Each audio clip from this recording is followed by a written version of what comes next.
Hey everybody, this is DJ Enrique Manado. Please welcome Airpro Revolution Yes.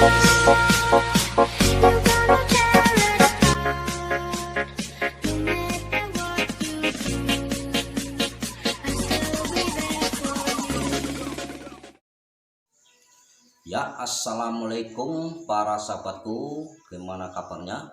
Saya sehat, alhamdulillah. Bertemu lagi dengan saya Ananda ya.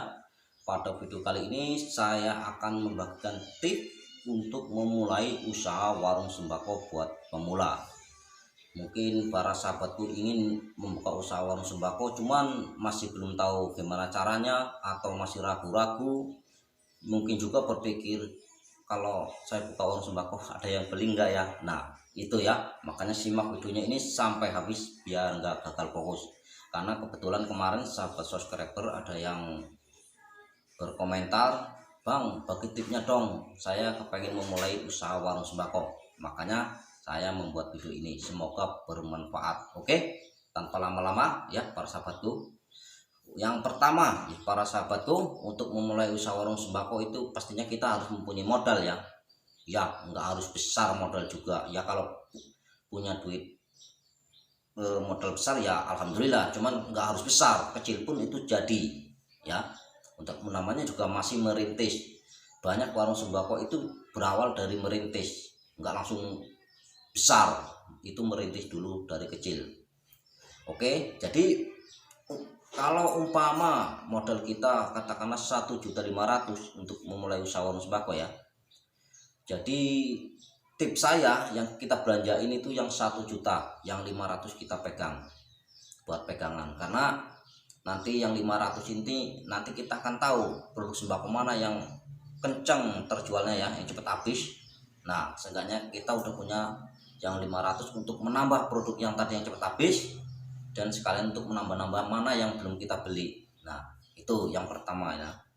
Dan yang kedua ya para sahabatku, ini yang paling penting, ini kunci warung sembako untuk keberhasilan dan tidaknya warung sembako ini di nomor 2 ini, yaitu tempat ya para sahabatku. Kita harus jangan salah tempat, harus bisa memilih tempat ya. Mungkin kalau warung sembako yang bukanya di pinggir jalan ya, yang 24 jam jalannya selalu ramai, mungkin deket-deketan ya tetap laku, karena pelanggan dia tujuannya itu orang lewat. Selama jalan itu 24 jam ya ramai terus, laku. Tapi yang akan saya bahas kali ini yang di komplek ya, di permukiman warga. Jangan salah tempat. Oke, jadi minimal kita ini paling sedikit ya para sahabatku, minimal 6 rumah ya, paling sedikit 6 rumah ya, yang harus jadi pelanggan tetap kita.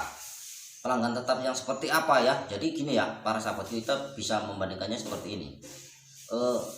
Rumah si A itu kalau belanja ke warung pasti, kalau kita buka warung pasti belanja ke tempat saya, karena kalau ke warung ke sana itu pastinya jaraknya lebih jauh, masih deketan ke warung kita. Nah itu warung si itu, nah minimal 6 rumah itu pasti belanja ke warung kita daripada warung lain, karena jarak tempuhnya lebih jauh. Itu yang dibilangkan tempat yang pas ya.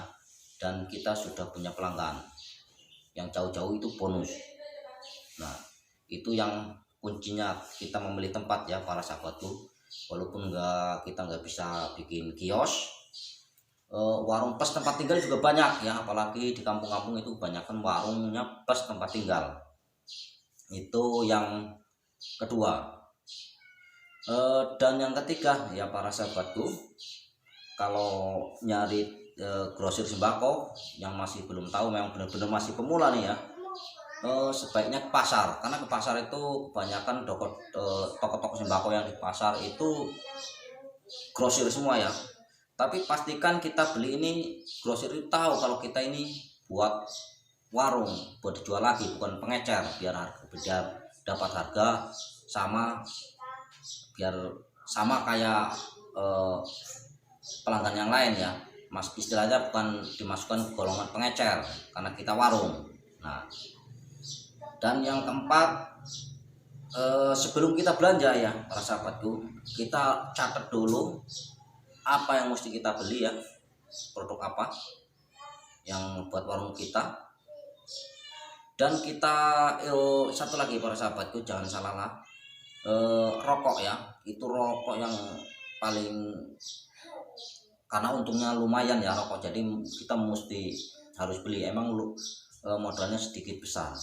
Jadi sebelum kita belanja rokok ya para sahabatku, kita survei tetangga kita istilahnya lah ya, kita pastikan tetangga kita itu merokoknya apa, biar kita nggak asal beli ya, karena biasanya orang perokok itu rokoknya nggak ganti-ganti.